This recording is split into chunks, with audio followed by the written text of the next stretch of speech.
Let's talk about the business of the day as it relates to theater with your hosts, Darnell Radford and Mitch Weiss.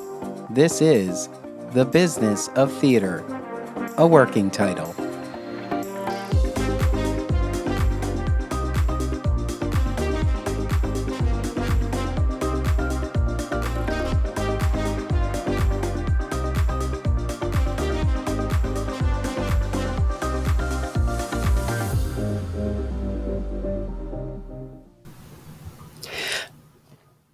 Mitch, I know it's getting such a buzz, but we are not calling the podcast The Business of Broadway a Strange Loop. We're just not going to call it that. I think people will get confused, because A Strange Loop just opened on Broadway, and I don't want to pull from them, and I want and to I it's want to give them a chance to it's a breathe. great idea They can't. we should promote them. We like the people working on it. It is a wonderful show, so we have no Yeah. problem promoting it. Um, but we can call it the Business of Broadway, a chorus line. I don't have any, or Wicked. I have no problem with Lion King. Let's make money. I'm sure Disney and their 40 lawyers are just waiting for us to say that. Welcome to the It's more business than of 40. theater. You've got to know. They Enter have, any Disney title here. wait a minute, 278 vice presidents. I was there. They Wow. all had to have house seats. I mean, it is Wow. just a real bureaucracy. Anyway, I don't know. Maybe they're all focused on Florida right now, so yeah. we'll see. maybe we'll get a chance to ride it before Bringing it back, before a they strange reach loop us. on a tour into Florida. That ought to be a very special project. Yes, yes. Welcome, listeners, to the Business of Theater, a working title. I am Darnell Radford. I am Mitch Weiss. And we get into it before we introduce. It is kind of interesting that um, that productions like A Strange Loop are getting such a buzz. I was just having conversations off the air about television, about shows on TV, like particularly Netflix has a new series called Heartstopper that's based on a um, young adult novel that is getting a lot of buzz. And um, there are a couple of other things that are very like queer centric, and they're sort of coming up at the right time, as our particular country is trying to dismantle queer identity. So I'm just so glad that these things are getting so much attention, and it does my Well, queer heart good. let's add to that their quality works. Hmm. It's Yeah. one thing. Oh, there've always been some shows that would bring attention, but when you have the kind of quality that we're Hmm. seeing coming up, and I'm happy to say, as we're going to talk about the farm, that two of our projects are very queer centric, Hmm. Hmm. but they are just examples of just amazing writing by two Hmm. very different writers. Uh, Yes. and we're just thrilled about it. So I guess I'm leading us into Oh, the no, no. farm. Absolutely. Absolutely. Yes. So the there was this mindset where if you are a theater artist, you should wear a bunch of hats. And we would pride ourselves, at once upon a time, we would pride ourselves on wearing multiple hats. And then wearing multiple hats gave us kind of a bad name. It was sort of like, well, can you focus on anything? You're wearing so many hats. And now I don't know where we are right now. Are we pro multiple hats, or I don't think it would matters we if we're pro. I think the job descriptions in theater require it. I'll just make the simplest example, which is we don't have secretaries.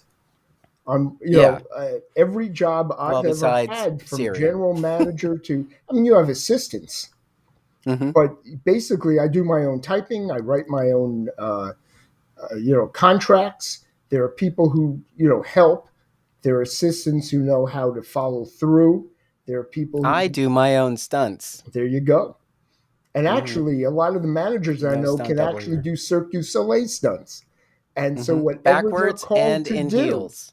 whatever they are called to do, what are you babbling Yes. about? What are you? I said I said we could do that all backwards and in heels. There you go. Absolutely. Yes. Um, okay, so we did tease this a little bit, but there's so much to us, Darnell and Mitch. We're doing so many things. Last time we talked about Mitch's book. Uh, this time we're going to talk about the farm because the farm has been doing some great work, and I've been saying to Mitch, I said, we'll get on one of these podcasts and talk about it. Yeah. So let's talk about it. So Mitch, tell us about the farm. Thank you, Darnell. What a nice slide in. Um, actually, something to be very proud of, but also I think important. Be pre-pandemic. Let's take it back a step. Writers, uh, for the most part, unless you've got a lot of money from your family, you don't have a chance in hell on getting on Broadway. And I'm talking about composers, lyricists, book writers, script writers, plays, dramas, comedies. Doesn't matter. It is a very small world. Most, if not all, producers do not read scripts. They hire college kids to read it for them, and then they don't even read their summaries. I know this because I used to be one of them. So, along the way, as you meet and make friends with some amazing talent, you want to go, how do we change the path? How do we knock down a wall? Just because there are people who really know how to write, you don't really have to, you know, uh, drag them through the mud. You don't have to send them back to college. And that was the purpose. We came up with something called the Farm (parentheses We Grow Theater), Hmm. and the idea was there were a couple of writers that we knew who we thought had extreme talent, and we didn't see a path for them. They didn't see a path for themselves. So, what could we, who know the directors and the producers and the nonprofit theaters personally, we can call them up and say, "Hi, Joe," or "Hi, Sally. I've got something for you." That has a little more of a chance than just you can't submit it. Nobody's going to read it. So, Mm. what do we do with this? How do we help people develop their play beyond, hey, it's a good first draft? Because what do you do after that? You go, hey, nice idea, go away. That's basically the message. Yeah. So, anyway, that's I where it came I from. I remember talking to a playwright friend of mine, one Jared Bogard, Mhm. who now lives in Colorado. Um, I had we were talking. We had many conversations, much like you and I have, and I we had a similar conversation about like what a playwright needs, the kind of support a playwright needs to bring their stories to life. And we were talking about how there's such a benefit to being to having access to um, a group of actors, for a period of time, so you can hear the work out loud and make the changes, and then return with the same actors and continue to develop the Mhm. piece. And when we were talking about it a while back, I was like, "This is a good idea. This has got to be something. There must be a way to do this." And it's not a unique idea. Like here in Philadelphia, there's a group called Playpen who does a similar thing, Absolutely. and there's always room for play development. The incubators of the theater world have always existed. That is Yes. not a new idea. Hmm. I'm sorry, you were saying. But those needs have always been there, and it doesn't matter how you enter into playwriting. You still need that time uh to you know, to start with a brain dump of all of your ideas onto the paper and then try to, you know, uh, craft that into, a coherent story. And you need to hear it. You need to hear it in other people's coming out of other people's And you mouths need to have and get feedback. yeah, you need the feedback from people who have some experience. Yeah. They're often called dramaturgs, although in most theaters, I believe they are very inexperienced and they're just young people that help with proofreading, Mm, which is unfortunate because just having a story doesn't make it theatrical. How do yeah. you know? I mean, if Hamilton takes 8.5 years, he wasn't sitting around waiting for 8.5 years. He was working. You need feedback. You need Hmm. people to say, hey, you know what? My character isn't making sense here. Or I need to know more about these people. Or that wasn't funny. I don't care Hmm. what you thought it was there. It's not funny. Or that song stinks. And Or they, I may have to kill my darling. that's right. And or it's You time to know. let it go and start a new idea. Hmm. And that the problem is, of course, you were talking about actors, directors. You can't have them around all the time. They get work, hopefully, at Hmm. least the ones that you want to work with, right? Yes. So you're going Especially to the ones have we want to to, work with. and they deserve to be paid too. And now you have the playwrights going, well, I work at McDonald's or I'm working at an accounting firm, um, and I want to write. I'm tired when I get home. How do I make, if I make the changes, what happens then? Is someone going to do a reading? I don't know how to put a reading together. I don't know how to find the actors for this. And if I do, they may be high school friends. They're not real actors. And you keep going through this and you feel Yeah. for these writers. So we You could tried be to an put usher. You could be an usher in a Broadway house called a strange loop. That's what it's about. with ideas. That's right. And many Yeah. people, and there are some amazing ideas out there. But even with Hmm. if you're a an inventor, I mean, who comes up with a paper clip? If you don't know what to do with that idea or how to get it past the sharks, the Shark Tank Yeah. TV show, um, it doesn't matter that you had a good idea.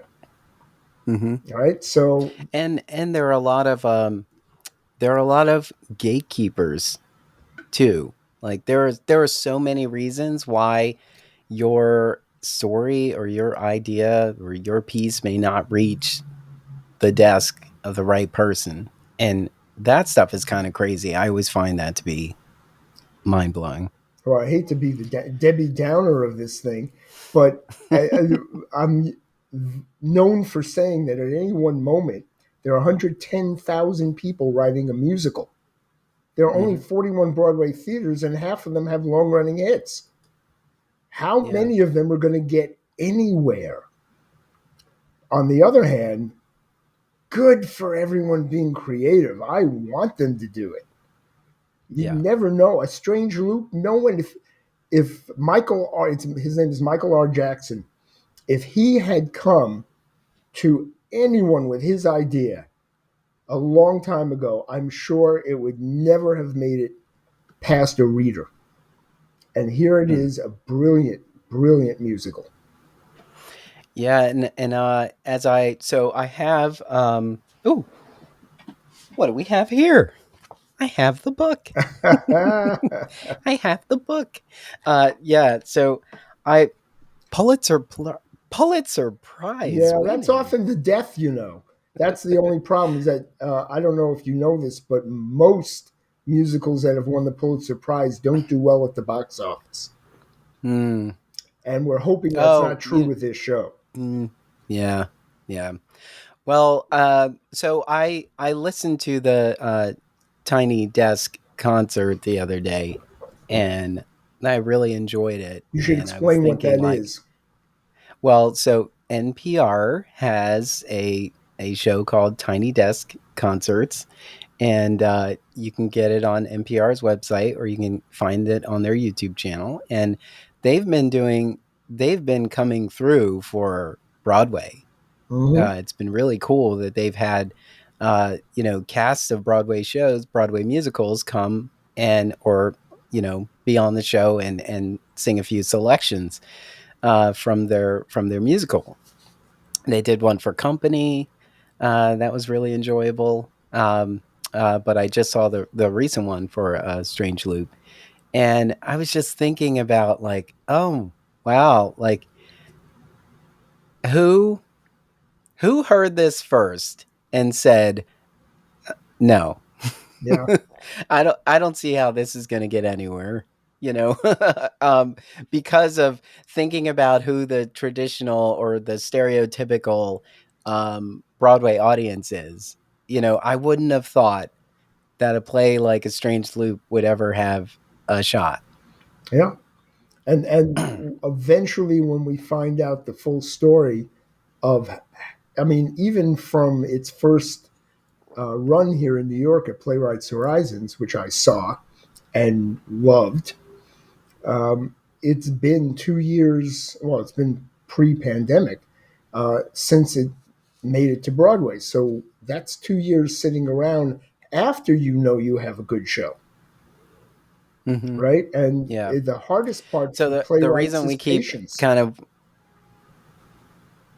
I'm mhm, sorry, patience, patience. patience. It's the hardest Write part. that down, listeners. Well, Patience. our what we do with The our, reason we keep talking about A yeah, Strange Loop is because you know play development is essential, and we need more we need more people out there who want to actually, you know um, in in the technical world we call it prepping the bench, where we want to have a pipeline of things that can make their way to the stage. And so we need organizations like the farm, like Playpen here, to help engage playwrights and help their work become what it's truly meant to be. yeah, And that's what's great about the farm. or to, in a, rather than, I'll call it waste, rather than waste years and years writing something that basically is never fixed or is never at that Mm, quality that anybody would want it. You can also yeah. find out in a shorter period of time with the farm to drop it, move on to the next topic. It doesn't mean you can't write. It Yeah. just means this isn't it. Um, and unlike a lot of theaters, we commission, so we pay the writers for every Mm, draft that they deliver. So it yeah. encourages them to move on. Then we pay for the actors, we pay for the rehearsal studios, we do Zoom readings, we do live readings, of course, not during the pandemic, but we're back to Yes. that. Well, let's talk about the pandemic. Uh, Let's talk about the pandemic and how it sort of was not part of the farm's plan or anyone's plan. or It's anyone's plan. and speaking of which, of a sad note today, it was just announced that one of the new Broadway shows, The Little Prince, which was scheduled to run through August, limited run, is closing it first week in May. We're Oh, already starting wow. to lose them. There isn't a big enough audience to sustain all the shows, good, bad, and indifferent, that will hit Yeah. Broadway this month. Ugh. So coming out of the pandemic, again, that's my thing about patience. It's like, you know what? The competition right now is not necessarily the right time for you to take a risk. But what do Mhm. you do for another year or two when you're excited about your project and there's nowhere else to go? I feel Yeah. terrible for these people and How myself. do you Me too. measure a year? There it is. Sang, there you go. Good I reference. will find a way to put Ren into every episode. Yeah. And So, what do you think because we've had talks over the pandemic about, um, the lay and wait sort of mindset. Um, you know, there were companies who have a physical brick and mortar, and they are trying to, they have to get butts in seats, and the butts aren't coming or weren't coming. And so their concern was like, we can't wait to get back in here because we have a theater to fill, you know. But there are writers out there who are seizing this moment, thinking about like, Hmm. okay, maybe every story is not made for a proscenium. Like maybe every story doesn't have to go into these traditional paths. Um, like what are your thoughts on this? I see it very much like what's going on with Netflix, actually. Talking about non Mm, theater here. yeah. We went through a pandemic where there was great need for entertainment and stimulation, and any way Hmm. we could get it. So people started writing. Well, there was also need to express yourself because you're sitting at home by yourself. And if you're a creative soul, you have to do something. And everyone Yeah. ran uh, to do whatever they could and did not anticipate, while I believe they could have, that there'd be no money for nonprofits to spend on the shows that are going to come their way. Um, the artistic directors that I've had phone calls with and been in contact with, one, they don't have enough money. Two, they're contracted to shows from before the pandemic, and they're not sure if they have to put those on first. And Yeah. a lot of those were pre George Floyd diversity time. So Mm, their shows are not necessarily what they think the audience might anticipate or want to see right now, but they have mm, contracts.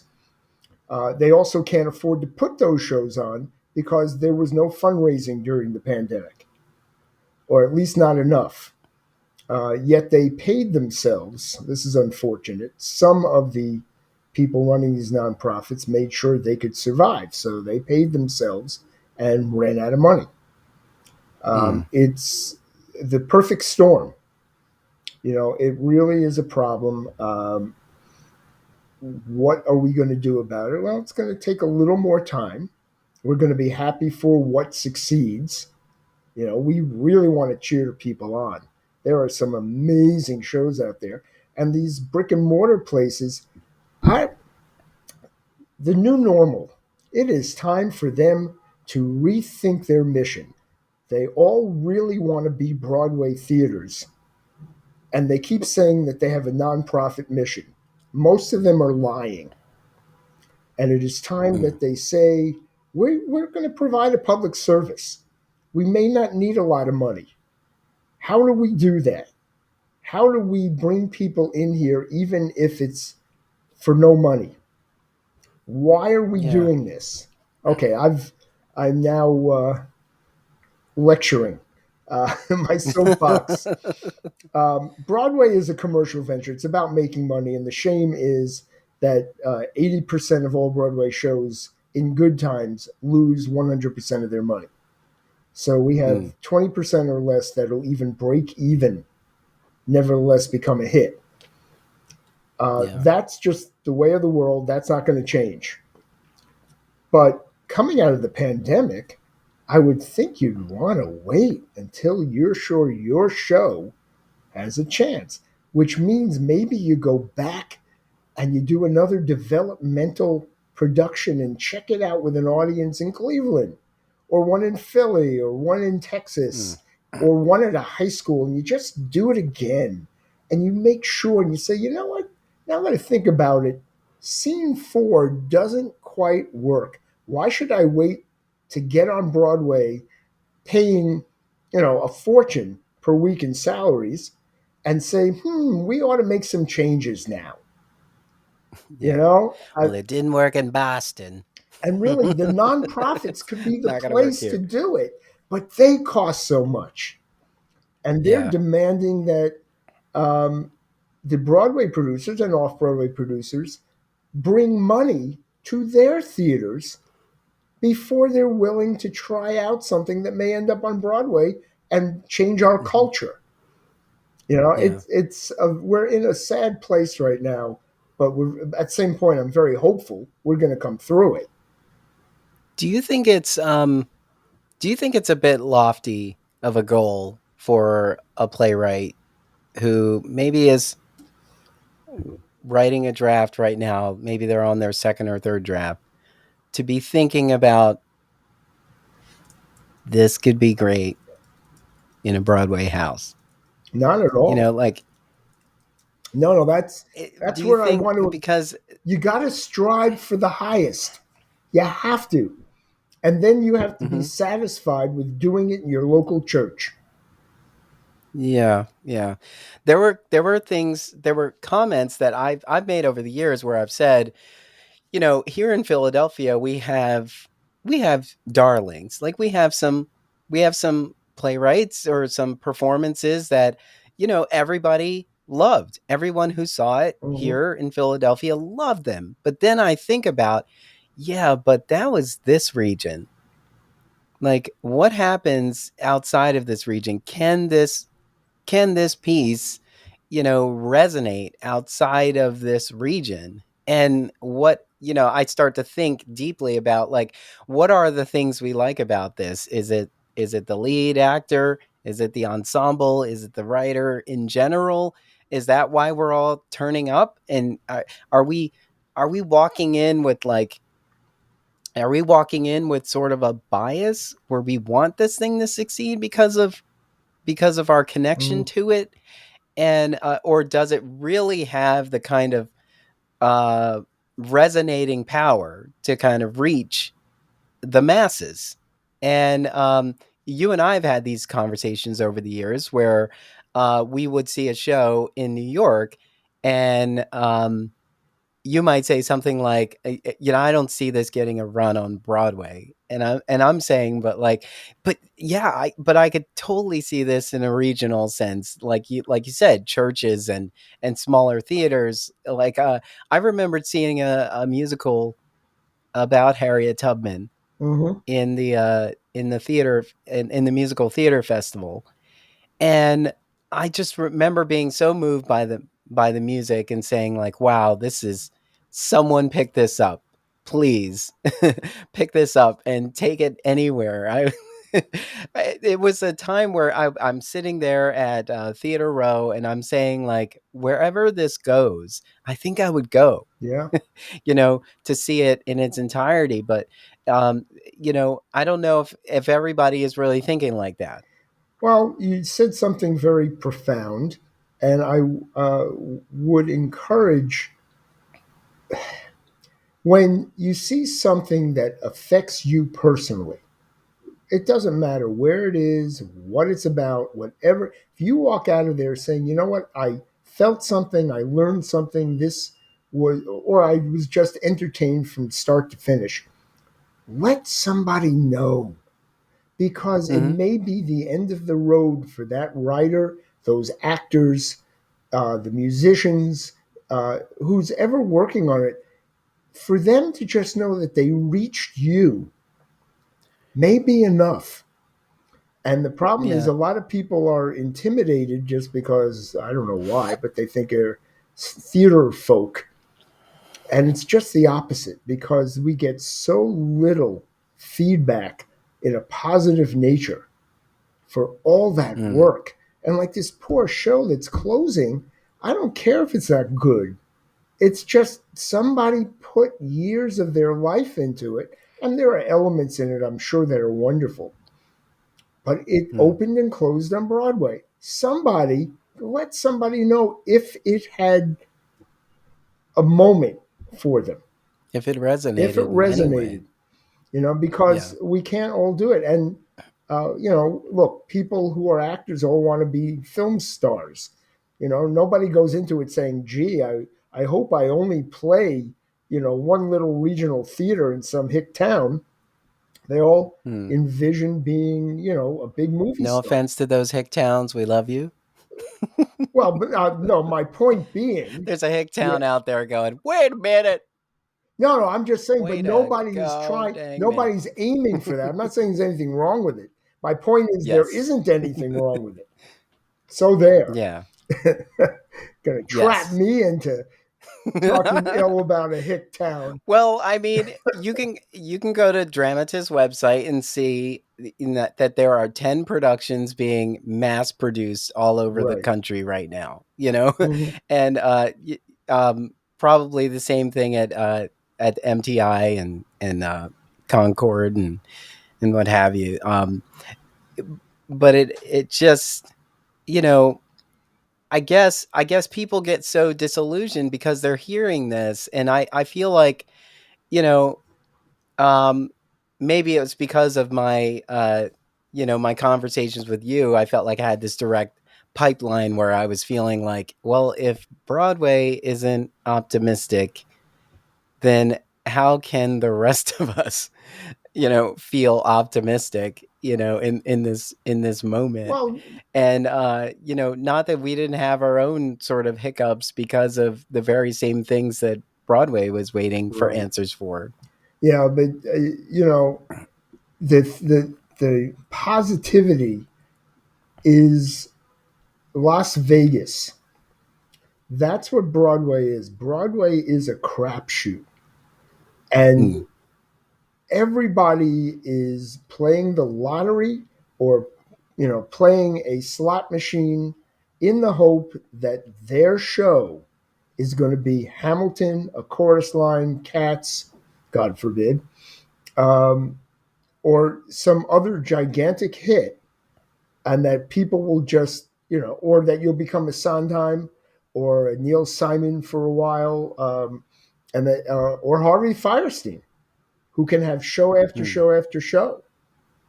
Uh, Everyone's hoping for that. We don't have a system that helps people find out whether or not they have the talent for it, or what to do when they hit a roadblock. yeah. Writer's block you can get over. The roadblocks to getting a production anywhere with decent actors, a decent director, um, it's humongous. And that's not me trying to be negative. It is the challenge. And if you're up for a challenge, this is it. It's an amazing one, but you got to go at it and saying, I'm serious about this. I have a story to tell, and I'm going to Mhm. make it the best damn story anyone has ever heard, or at least the most fun story anyone has ever heard. And I hope somebody hears it. Yeah. So let's go back to the farm Okay. and take us into the room. Uh, what's it like in the room? Um, you you talk to a playwright who's got you know sent you an idea, And by the way, that's how and we where does it go? start. We do not take plays or submissions. We read, Hmm. usually a writer is recommended to us by somebody whose opinion Mm, we value. And then we okay. read past work to say, this person knows how to write dialogue, character. Hey, there's an interesting plot here. It may not be the perfect trope for us based on our abilities, right? We have to believe we can Mm, actually help. And then we say, what would be your next play that you would work on? What ideas do you have? And they submit these ideas to us. We discuss it and say, we're after a commercial and artistic hit. It's got to be both. So this idea seems the best. We already know you know how to write. If you write us a few scenes for free, and we'll take a look at where you started, and then we'll give you feedback. If we then like it, and this can all be done, by the way, in 2 weeks. This is not a long period of mm, time. If we like it, the idea and the basic beginnings of the writing. We'll say, okay, here's some money. Write the first draft. We give you a deadline for the Hmm. first draft because sitting around on your butt thinking doesn't do any good. You turn in your first draft, we hand you some more money. Write a second draft, and here's what was wrong with your first draft. And we have a lot of opinions. We all disagree. So the writer gets to decide which of our opinions actually has validity for him or her. And because we know it's not us, but we at least have all been involved in both hits and flops on Broadway, everyone in the team. Hmm. And we do that for a third draft, and if need be, fourth, fifth, sixth, in between. At a certain point, well, we do a Zoom reading um, at a certain point. Then we do a second Zoom reading with a professional cast. Eventually, we say, can't make any more changes on this. It's really good without a director. Now we need to bring in a partner. Let's discuss people we know, and you should interview, talking to the writer. You should interview Hmm. them, find someone you feel comfortable with. Then that person becomes part of the team, and we critique it together. And let's do a live reading. And all along the way, the writer makes some money from us, and nothing is billed to the writer. The writer never Hmm. has to pay a cent. And that's the Hmm. big difference. So thousands of dollars are being spent on behalf of the writer, and they don't owe the money back to us uh, as a loan or anything. It's all we're laying it out. We believe in you. That's why I love a singing partner. So that's basically the process. We're Yeah. at that point now, which is very hard. You talked about the pandemic. We have, I think, 3 of 7 shows we've been working on that are ready for prime time. Hmm. And we've been trying to figure out, since the people we know have no money to produce, aren't sure that their nonprofit theaters are going to even reopen, have Yeah. backlog of contracted shows that they have to put on. So we've realized that we have to not only bring a great show, but if we're going to help these writers, we have to bring enhancement money. So we now have Yeah. to raise money for these particular plays and say, okay, do this writer's play and we'll contribute to your expenses. It's Hmm. like bribing a theater, which should never have to happen. But that, of course, has happened Yeah. even pre pandemic. I won't tell you how many Hmm. famous writers have had to have a producer bribe the theater to experiment with their works. Come here for a minute. Come here. Yeah, Come there you here for a go. minute. Go Let me for it. talk to you. Let me talk to That's you. well. How do you think It's drugs got like into theater? it's like, well, what's going on all of your stages right now? Nothing? Nothing? But you don't know how this will fit? You Mm-hmm. don't know? Thank you, but you know what? I You're, mean, you're. It's funny to hear you say it. That's a conversation I've had. It's yeah. real, Yeah. and basically, It's that's why like you you need don't to know have rich people because yeah. that, unfortunately, is as they always say, money talks. So we're back to that big, big, big problem: money. What did we learn at NYU that the nonprofit theater was a broken business model? Oh, long time ago, long time ago. Ugh. And there are people fighting it. It's It's an interesting thing in Britain. They're experiment also, I think, in Stockton, California. What a combination! London and Stockton, California. They're experimenting with paying a monthly fee to artists. So while they're yeah. working at home, even if they have another job, they're getting $1,000 a month, not enough to live on. But it's something that says, okay, we understand you're in a difficult position. Hmm. I don't know how they determine which artists get it, but it's an experiment. It's an interesting experiment. So let me ask you this. So it almost seems like it makes sense for a theater company to have a company of artists A that repertory they work company? with, You talking a about a repertory company. You know, yeah, well? There's yeah. It just seems like it's like let's set up a structure where the funding we receive can, sustains you in some way. And you can still work other places, but it has something that allows you to continue to work on your right. craft.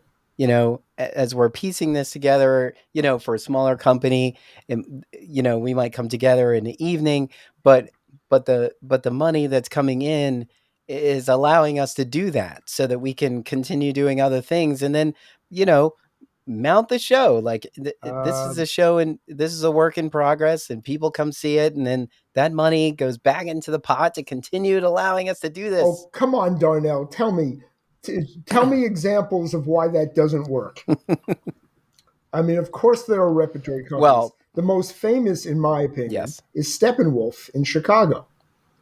Steppenwolf, the actors got together and said, "We are going to find plays that fit us, and we are going to Mm. produce those."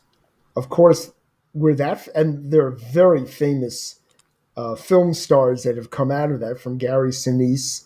Um, I'm going to forget all of their names, but there are many. Um, and the Yeah. problem is, of course, once they get another job, they're not available. And then you go Hmm. to the point that their original group, which was a group of college friends, um, were all white. And then they were producing the Song Mm. of Jacob Zulu, which is a majority black play, which means now they have to go outside their group and add another 15 actors just for the one show. Well, now we're right back to the same problem.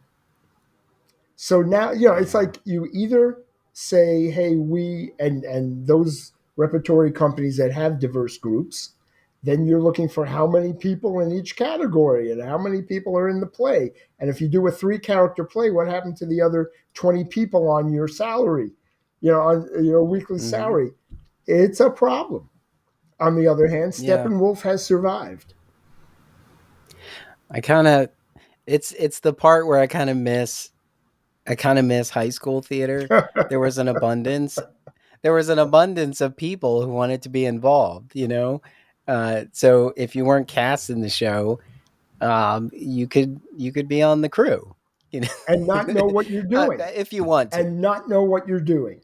That is the one thing. Yes, but I am now pro. This is all Broadway for but me. you're part We of it have now. But you're a part of experts. it. We have experts. Oh, These yes. people can take video, they can take moving lights, they can take Yes. stagecraft, costume design. These people are experts. They are more talented than even all the wonderful actors on Broadway. And you get to Hmm. work with the best. So you put all the visuals, the sound equipment, and instead of saying, gee, I'm turning on the tape recorder, now I'm insulting everyone in high school, right? I've done it. I had to do sound, and literally it was, well, we have a tape. Make sure the sound effect goes on when it's supposed to. That's not We sound. had a Sony mini Yeah. disc, Oh, there you go. as I Well, talked I'm an about. old man. We actually had reel to reel when I started. What a brick of a device that was. Anyway, I no Yes. no. This is and this is why I'm such a fan of Broadway. And why I think every writer, director, actor wants to be on Broadway. Everyone surrounding you is as talented as you are. My Yeah. goodness, is that amazing? The stagehands, you want you. Some people want to kick their butt. These people are computer experts. They can handle fire extinguishers and know the difference between them. They can add fire to the stage. They can put a 3-ton water tank over the audience's head and make sure it doesn't fall, and make sure that the rainstorm on stage. This is what we did for the Grapes of Wrath, actually Hmm. has a drizzle and then has a hurricane like wind force and then goes down to a downpour. And then it's amazing what they know how to do. And it makes They for can an create a shower experience. scene so a baseball team can Yeah, can shower nude on stage that's right. and then get ready for a scene that does not take place in the shower And but right and talk after. about regional, by the way, the original Hair, and by the way, one of our members of the farm was in the original company of Hmm. Hair, and Hmm. she has lots of stories about that. Hair, when they took it to, I think it was St. Louis, they were shut down because of the nude scene, Hmm. and that was the first Oh, show on Broadway to have a nude scene.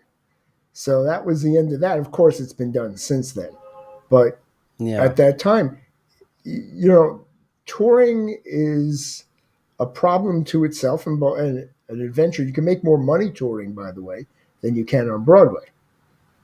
It's just harder. Uh, yeah. so, anyway, we digress.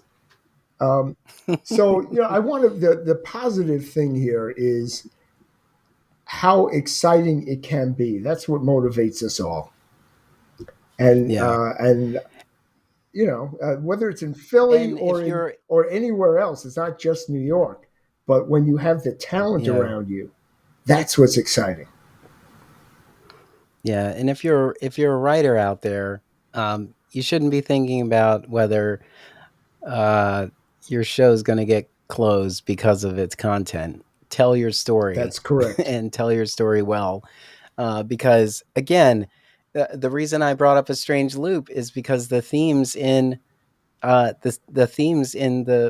production are like, the traditional space that Broadway is, doesn't feel like it is the space for a strange loop. And that's why I'm so um, amazed and You see, excited but about the see, fact and that a this is, strange loop is on but this Broadway. is what I think is the misnomer. Broadway has Mm, always been a space for something like a strange loop. It has always broken down the expectations. It the direct comparisons in the music industry. There are people who, mm, after they have one hit song, say, "Oh, I got to write something exactly like that, so I have another hit song that people recognize comes from me." yeah. And it's no, no. Every time you've got to break the mold. The songs that are chosen for the first time have to break the mold. So, in order to find that talent, you have to not write, now here I get in trouble again. Oklahoma has already been written. My Yeah. Fair Lady, Hello Dolly, they've already been written. Sondheim has already been written. What are you going to do to improve on it, which I doubt, but or find your own voice? That's what Hmm. Broadway is about. Your own voice. Yeah. Um, Well, then how come? Then why does it seem like the shows that rise to the top are they don't they're not that makeup because of adventurous you're and using sort money of as engaging? the measure of success. Now, on the same point, No, I'm talking about like popular. Like why are some of those shows that are more challenging not staying open? Why are they closing? um, be, again, because audiences need to grow, and it Hmm. pushes them. They can still make money. Best example, it is a revival right now, but in 1978, I may have the year slightly wrong, um, for colored girls who have committed suicide when the rainbow is enough. Endazaki Shangi's play Eight Women, and now I'm having fun with this, Eight Women Screaming and Yelling at Black Men from the stage. This was done off Broadway. It was a wonderful choreo poem. Um, Hmm. and producer Joe Papp said, "I'm moving it to Broadway." Where's the audience coming from at those prices? There had not been a traditional large black audience on Broadway. Yet the show, which didn't fill every seat and didn't run forever, has earned him $3 million in profit over the period of time from then on. You can make money. It's not the same as Hamilton, right? Yeah. But you take the Written risk. in 75. When was it? No, that was off Broadway. Written 75 was off Broadway. Yeah, okay. I'm talking about the Broadway Yes. run at the Written Booth in Theater, 75. where it is now again, Mm. Ah, yeah. right? It's back there. I believe that was 78. That could be 1 year off. Mm. And the only reason I know the years is because I worked on it. And it was a glorious experience. Learning so much, learning about the audiences. Oh my goodness. And the marketing to an audience that didn't exist. And Joe said, tough noogies to everybody who said, you can't do this. And he took his Mm. nonprofit money and he moved it there and he made a profit. So quality is quality. Again, Strange Loop, I don't know how long it's going to run, but Music Man will make more money, the revival. But Strange Loop will Yeah. change culture and Yes. hopefully make money too. So, Yeah. I mean, that's what I live for. It doesn't mean the tourists don't want to see Music Man. Nothing wrong with that. True. Well, I definitely want to see a Strange Loop. Good. I'm happy to say that I have friends who are producing it, and Yes. don't go there. Who should I call to get who should I call to get insider Well, tickets? the only question for you is, are you paying full price? That's where the difference is. I don't. Again, this particular I month, want those producer seats. there isn't enough of an audience to fill all the theaters. So this is the time to get Mm, discounts before the Tony Awards, before yeah. we find out which ones are going to be around this summer and which one's going to close. Mm, Traditionally, half of all the new shows on Broadway close by July 4th, following losing the Tony Awards. And that mm. means they're all losing their money. So, finding something that's worth seeing, you may have to get there before July 4th or earlier. They Not may to mention close the if week they after they open if nobody's showing up. not to mention if they perform at the Tonys, that expense too. It's a very large expense, And and if they many of don't them can't do it. win. You know, Yeah. just for the listeners, the Tony or CBS does not pay for the expense of a show performing on television. It is solely borne by the show itself. So if they bring on the entire ensemble, they have to pay SAG after rates to the entire ensemble, plus bring the costumes, plus bus them over, plus feed them, plus it just goes on and on and on. And they have to build a new set because you can't take the set away Yeah. from your theater. So what are you going to do on the stage of Radio City Music Hall? You have to build a new one. So when you see them perform, you Yeah. realize this is costing hundreds of thousands of dollars to be on the Tony Awards, hoping you win an award. It's an outrageous part of our Yeah. industry. And the only shows that really benefit from it are the ones who win Best Musical and Best Play. Everything else is just extra. So it's dangerous. Oh. See, negativity again. Yeah. Ugh. And by the way, that is in my book, The Business of Well, we Broadway. Get that in there. You learn all about the Tonys and the Beaches. yes, that's what I was about to say. Oh, theater, I wish I could quit you. That's it. Hey, We we're can't. all addicted. We We are can't. all addicted. But Yes. the big advice Yes. is We wouldn't have it any meet other way. somebody with money who really likes you. That'll help you all along the way. You're like, if I just had a pile of money sitting here next to my And you can do script, whatever you my want. my first draft. I think Yeah. I. Uh, Oh, it's crazy. anyway, It's amazing what money can do. you don't have the rights to that. That's why I stopped Yeah, there. good. Under 8 seconds. Under 8 seconds. Yes. Anyway, Well, so the other the while I'm advertising, we are doing we're trying to raise the money for enhancement money for two of our shows in July, hmm two of our dramas, and then we're going to try in August or September to do that for two of our musicals. That's four. We have right now seven yeah, shows, and we're looking at another three. And God bless our investors who are taking the risk that these, at least one of these shows, is going to have a future. You know, it's a yeah, wonderful thing they're doing, and feel very proud of the farm.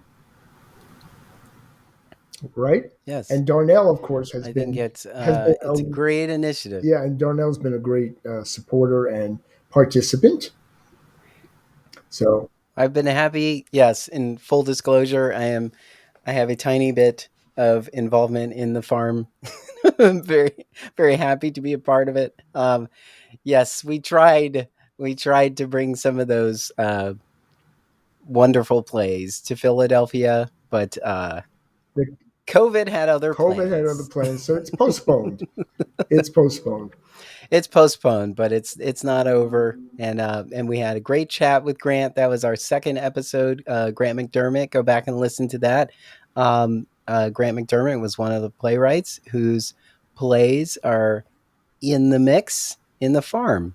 And And yeah, that was a great conversation. Really yeah, enjoyed that one. very proud to even know Grant. He is one of those people that I personally believe will be a new Tennessee Williams. He is that good, and he's a delight to Yes, work with. yes. I think he might have sent me a play that you haven't read yet. That's very possible. He's prolific. He also has. Let's Yes. advertise it. We think one of his plays that we wanted but had already been optioned is going to have an off Broadway run beginning at the end of August. So yeah, Ooh. we're very excited for him because one, the particular play, I'll name it Jasper. It's Mm, Jasper. Um, it's my favorite of all his plays, and mm. hopefully it will get a run and people will come in and see it. You know. Yeah. On that I'm note, gonna have to get a copy of that to we read. sing our way out. Yes. Do We do got trouble do do right here in do River do do City. do do do. Yes. Yes. So that is our episode for whatever day you are listening to it. This has been The Business of Theater, a working title. I'm Darnell I'm Radford, Mitch Weiss. and we will see you at a theater at some point. But you can tune in to us. We appear to be weekly with this podcast, and if we can keep that going, we will. And So please let tune your in, tell your tell friends. your friends, in the theater. We're trying to be helpful, not just have fun. Yes. Yes, and also let us know on our social channels what you'd like us to talk about. And read the book, The Business of Broadway. And every at the top of the month, we have updates uh, for chapters in the book, The Business of Broadway, and we will talk about them probably in our next episode. There you go. All right. Yeah, there we go. All Thank, right, thank you, so Dee. to the Th- theater. Maybe to the all right. theater. Actually, yes. My schedule is filling up again, which is really exciting. And I might have some exciting news next week. We hope. I hope that news comes. Yes. That'd be very exciting. All right. Bye. It was always a pleasure talking to you, Thank Mitch, you, Dee. and we will be back next week. Thank you for listening. Tune in next time for another episode of The Business of Theater, a working title. with Darnell Radford and Mitch Weiss. Subscribe to the podcast wherever you listen to podcasts. Share the podcast with a friend, colleague, or give us some social media love. This podcast is an Emory production. Visit us online at em3ry.com/TBOT. Follow us on Facebook, Twitter, and Instagram at em3ryotm.